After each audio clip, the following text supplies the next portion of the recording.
foremost, I want to say thank you so much for coming this long way on such a frigid day to, have a conversation about, I don't know, I almost want to call it leveling up, with yourself. It's funny because just this morning, I noticed that I have a friend on Facebook that's struggling, right? And basically they're like, oh, I'm in a dark place again, and tomorrow's my birthday, and I need encouragement. And I think that it struck me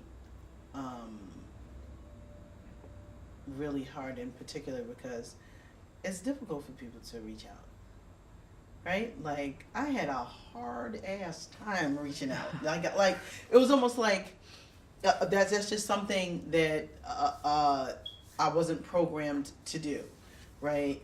Growing up, I can hear my father's voice saying, just by virtue of who you are, you're Quinlan.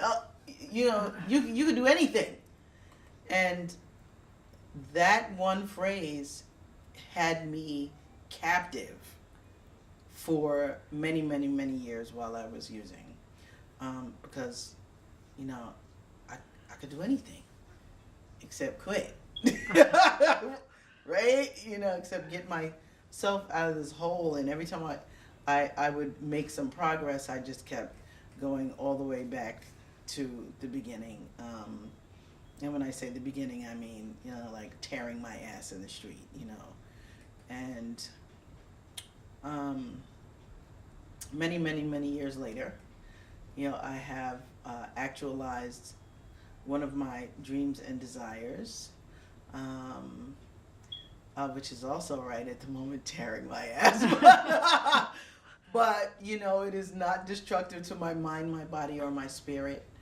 And I get to collaborate with people that are creative and love what they do as well, and hustle and grind to make the very best out of their situation, position, and gift of being an artist, right? So long big gap in between all of that stuff.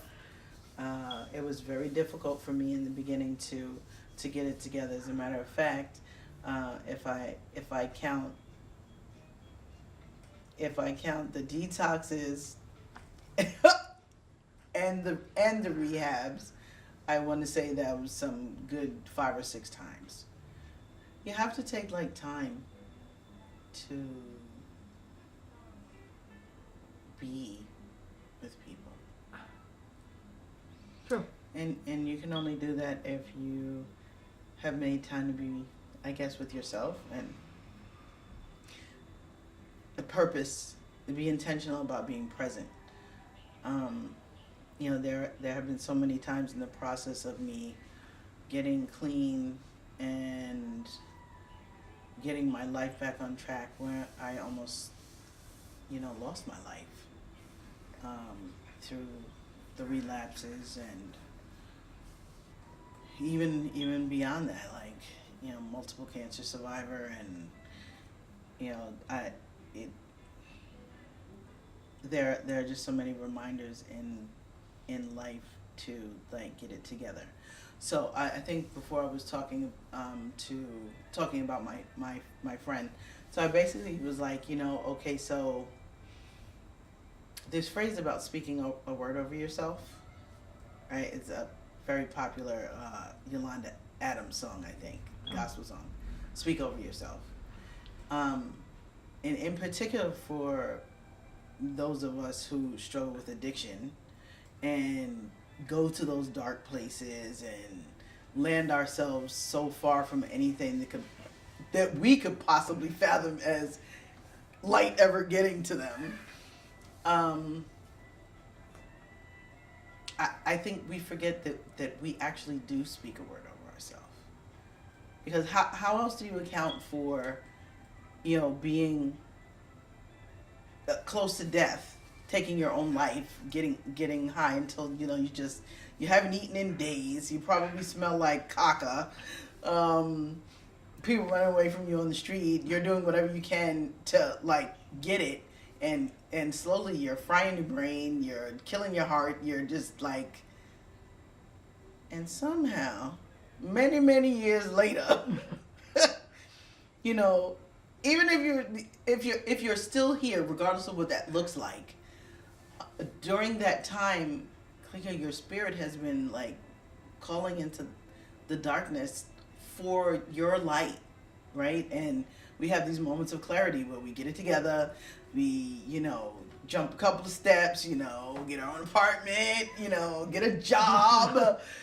And for all intents and purposes, it looks like we're doing all right to the people around us. You got a little weight on yourself,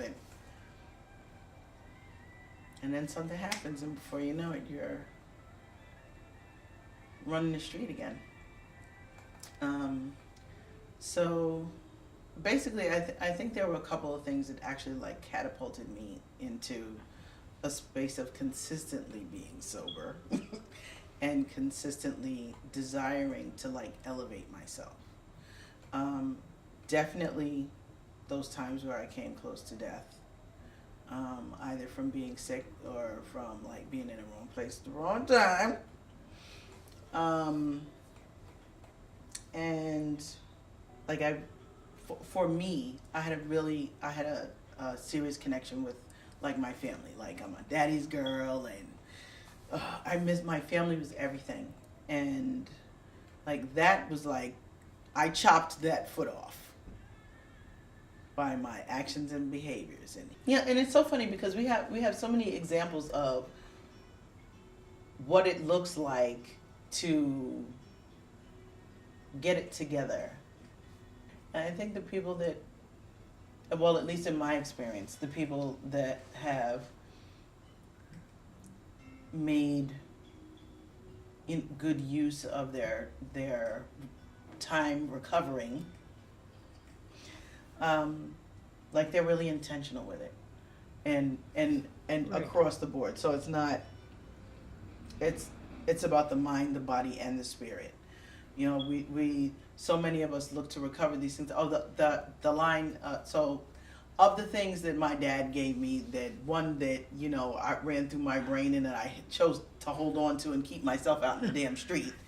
I think the other in my recovery snapped me into being able to achieve wellness with myself was, I was like chasing my relationship with him. And, I had, my mother never really left me. She would make herself available as needed, where my father completely like put me somewhere else in his brain, wouldn't deal with me, whatever. Some of my siblings did the same. And as I accrued years, I slowly got them back bits and pieces. And my father was like the last remaining artifact dangling out in the universe. And I will never forget it. I was driving home. I don't know where I was coming from. But I was on 280, getting ready to get off in Newark, coming across that little bridge. And he was like, well, what is it that you want, Janine? And I'm like, I want us to be okay. I miss you. And he's like, yeah, well, you can't get that shit back. There's no, I was like, I want us to start over. And that's what I said. I want us to start over. And he was like, there is no starting over. That shit is gone. It's gone. The best we could do is to start from a new point. What was no longer exists. It is gone. And the sooner you get a grip on that, the sooner you'll be able to move forward. And I wanted to throw the phone out the window. I'm trying, like, oh, you are not my phone, that. But it was like the light bulb. After I got over myself and, crying and being all upset that he said that shit to me and like, oh my God, him and lost my. But you have to be intentional about getting your life together, which means interacting with new people and, trying things that you never tried before, going to therapy, and doing it until you get a freaking result. So, you're probably not getting any results because your ass is resistant. Be honest, at least with yourself. It's not like other people don't know. I'm being honest. In particular, if you're surrounding yourself with people that are doing the same thing. Like getting their lives together, trying new things out, taking good care of their minds, taking care of their bodies, taking care of their spirits, and everything that comes with. And, and some of it, you can't do it all at the same time.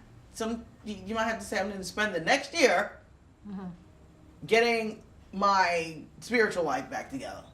I'm going to spend the next year, challenging myself to be with people that I don't know and go to meetings, and then after the meeting, I'm going to go out with some new people and see if I can start some relationships that are healthy.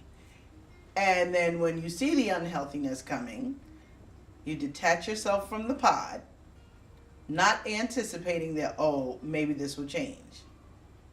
We do that to ourselves too. That sabotage thing is not like we don't see it. We're addicts for Christ. So we're like the smartest people on the planet. And I say that unjokingly. Oh, I see. You know what I'm saying? Like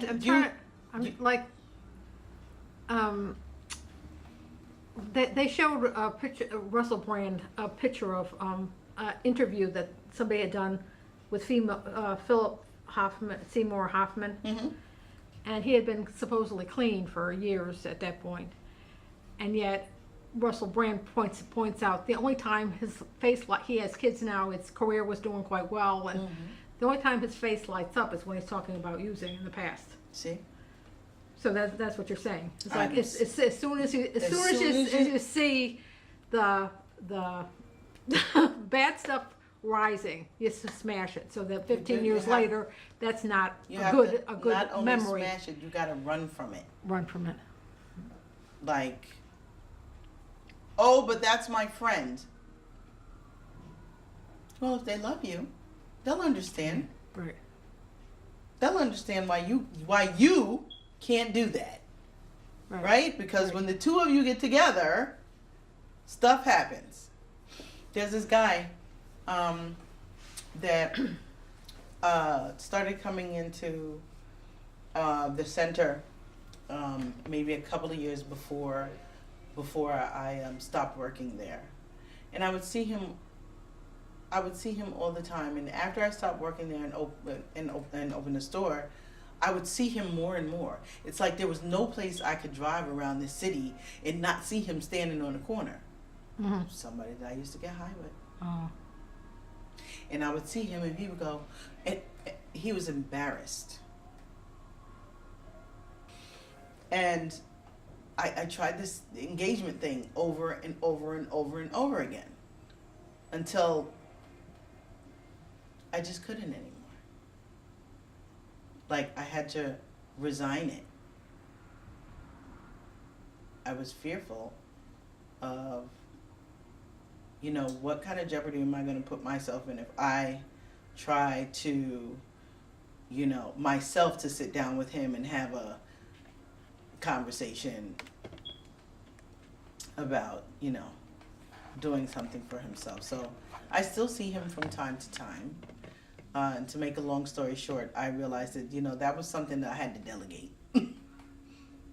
Right. Right? And at the same time, sometimes these ironies exist. Like a number of people that go through treatment become counselors. Right. Right? And for me, I think it was definitely a facility of constantly seeing that mirrored for me and being reminded that that's someplace I never want to go again. I know for some people it can be a trigger. Oh, okay. You know what I'm saying? I mean, Yeah. you see people coming in and they're doing whatever, and you're clear. Like, remember we used to take people's stuff, pull out the dry knife, find a broken pipe in a dryer, or, your little bags dropped on the floor and everything. It was Right. like, oh my God. And I don't, it, that is a scenario that could be very dangerous for somebody that has that type of history. Right. Yeah.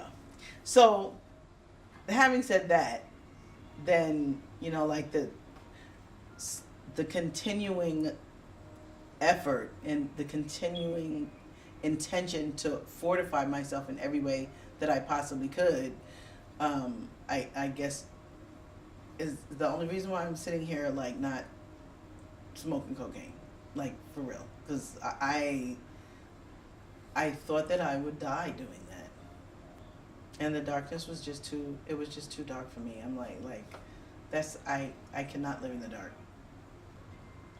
Definitely my desire to be back in loving relationship with my family Mm-hmm. was one of the biggest drives for me.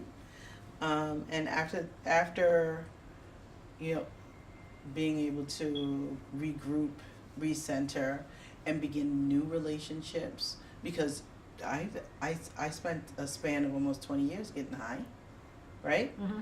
And my sisters grew up in that time and started their own lives. One of them had children. My brother went off, started a bit, you know, all these things, and I just woke up one day and was like, you know, this crap has got to stop. I had probably spent all of my money and smoked until, like, there was no way possible I could close my eyes. I had a bad trip. They had to come and get me. And from there, I went into treatment. And I never looked back. Not in a way that suggested that I would be dumb enough to do that. And I say dumb enough for me. You know, after many, many years of, I was away for like 18 months. Oh. Came back, got a job through the program. Then I started working. I relapsed. Went away again, and when I came home that time, I started working at the center, and it's just been an ongoing building relationship after relationship, craft after craft, relationship, building experience. Towards, when was it? It was in 2012. So in maybe 2011, 2010, 2011, I was just like really soaring. I was happy, you know. Was I a deacon then? Yes, I had been elevated to a deacon then, back in church, doing my stuff, directing the choir, you know, in full relationship with both my parents and my siblings, my nieces and nephews. And I started feeling like, okay, so I feel like there's something missing. What should I do? And at that time, I knew that a couple of my friends had been going through these personal development workshops. So, you know, some of them were going to Landmark, some of them were going to Momentum Education. They were doing, like, building themselves up, like, the spirit of themselves, the intention. They were intentional. They were just like knocking shit out of the park. Like, didn't have a job this day. Now they got a job, their own business. What house? And I'm like, what is going on? And I want to be connected to that. Is that a cult? I mean, what? And their language was just as different as their behavior, but it was guiding it, you know? Like, so I'm speaking things into existence, and I'm intentional about what I say so that I can attract the things that I desire, and those things can fuel my this and the da-da-da, and everyone around them was doing the same thing. It was like a ripple effect. So when I met someone that was doing the same thing that they were doing, it was like they were talking a foreign language. I was like, What? What are you saying? You know, like, what is that? So, I mean, when people very, very close to me started, you know, going and having this experience, I'm like, okay, so what is it? Can you send me the information? Mm-hmm. And then my partner at the time went, and it was like night and day. So it was such a stark difference, and I think that when you're really close to someone, and you can see the difference. That is an influencer for you. You're like, okay, now if that could happen for you, Right. and you know you're who you are, and who I am, and I experienced the same thing, I wonder where that would take me. Right? Right. So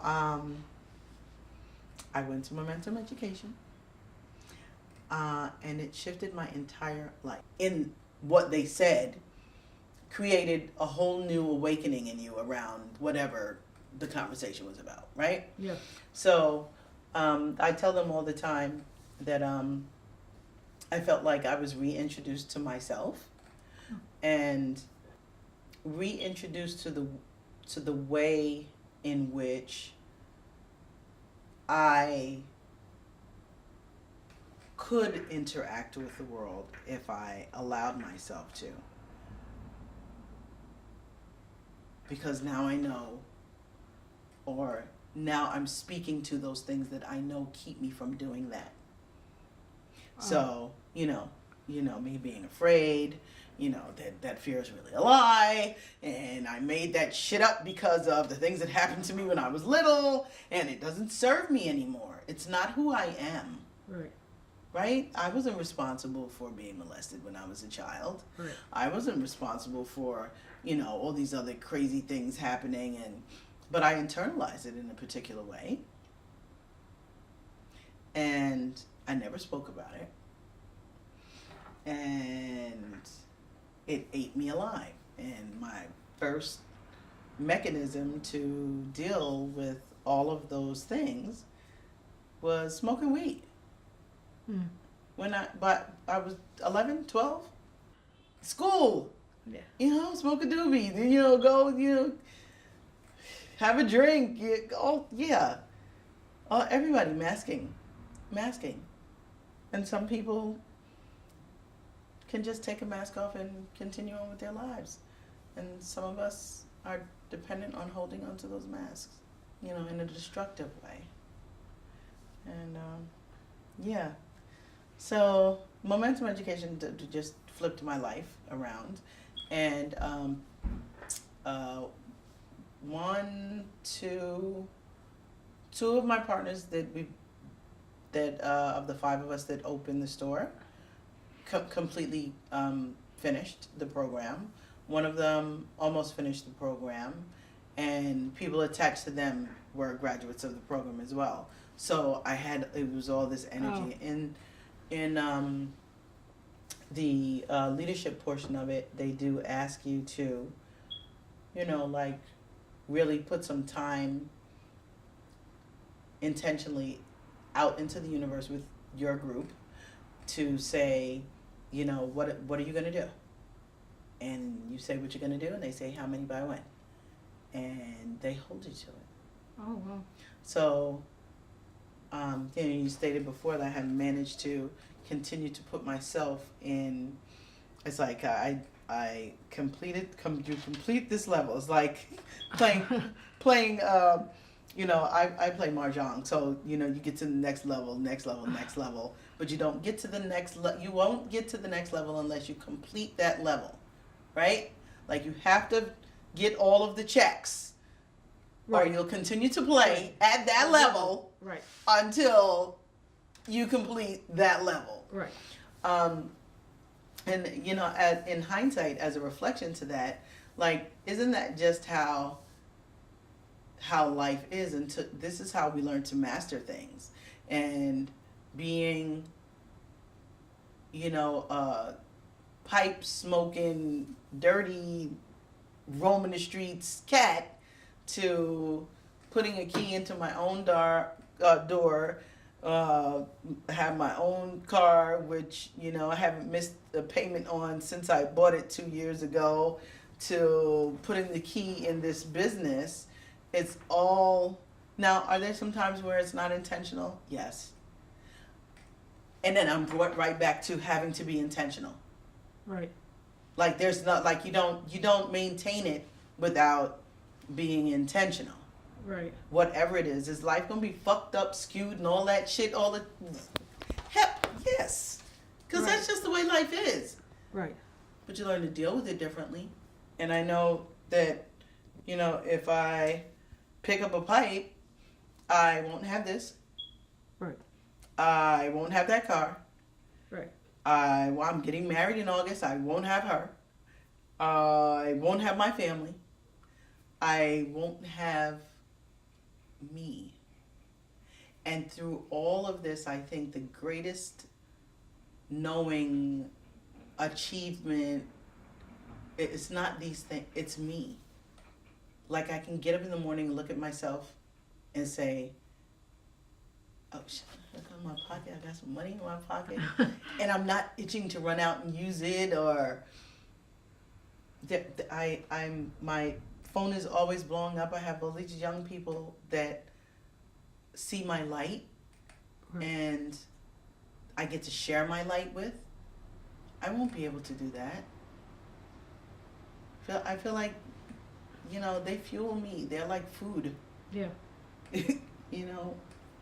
What we do together, what we achieve together, watching them, create new experiences for themselves and be successful is like, this is why I got my ass together. Right. Oh shit. Your responsibility really ends up being like, you benefit from my overflow. The only way that I can get to overflow is by taking care of myself. Right. You get the blessing because I'm overflowing, right? Because I can't give you what I don't have. Right. I give you lack, then you're going to spin in lack. As we learn when we're conscious enough, or, you go into church and you get them blips of, right. Or, you're a Buddhist, or you in spaces that aren't as religious and are more spiritual, you come to the understanding that you came abundant. Right. You have everything that you need. Right. There is no lack. Right. And if you take bits and pieces of the Black church experience, sometimes you might have to step back from it, so you can look at all the bits, all the pieces, and actually see the light shining up off of the board, and the things that, really are not indicative of a loving God sort of recede to the back. To a large extent, my spiritual journey has also put me in the path of making sure that I not only recover what I lost,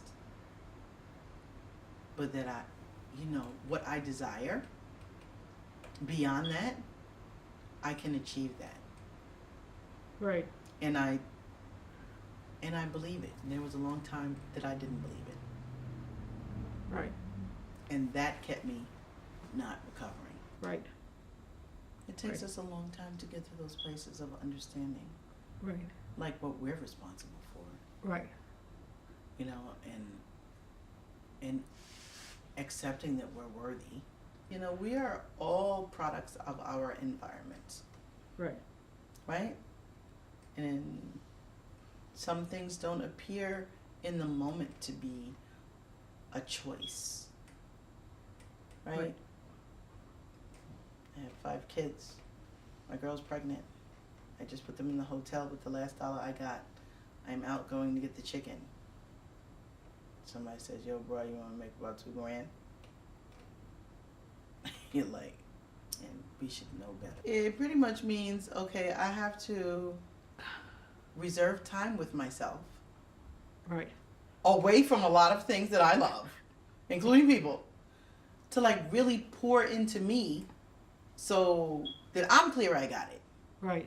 Right. And then I gotta take time to like try that shit out for a while. Yeah. And see if it's really working. Yeah. And get the chug going on, and yeah, I think I can. I'm doing it. I'm doing it. And, I've been doing it. Now I can. You want to do it? I can help you do it. Here, guess what you're gonna do? Yeah. Yeah, and hopefully we get to the people we love in time. In time. Right. And we're not gonna be able to do for everybody. Right. Not in the way we think we might. Because I think that, and I know that I struggle with this. I struggle with, like, what if I didn't help that person? Like, what if I didn't reach out? and I'm just won't be satisfied with the fact that, like, my life is an open book. Everyone around me knows what's going on. You see me moving, and by virtue of me doing what I'm doing consistently, I am helping somebody because they're like, oh shit, I could do that. Right. And said some of it is very selfish. Some of it I do just so I have it. And when I say so I have it, it's because it makes me feel secure. Solid community to express whatever I need to express in, or have support from, be supported by, Right. To be a part of crazy areas. And sometimes we do just swap one drug for another drug, and Just said this. some people would hate that I would say that, but I want to say yes, because like life is my drug right now, Right. and I don't want to let go of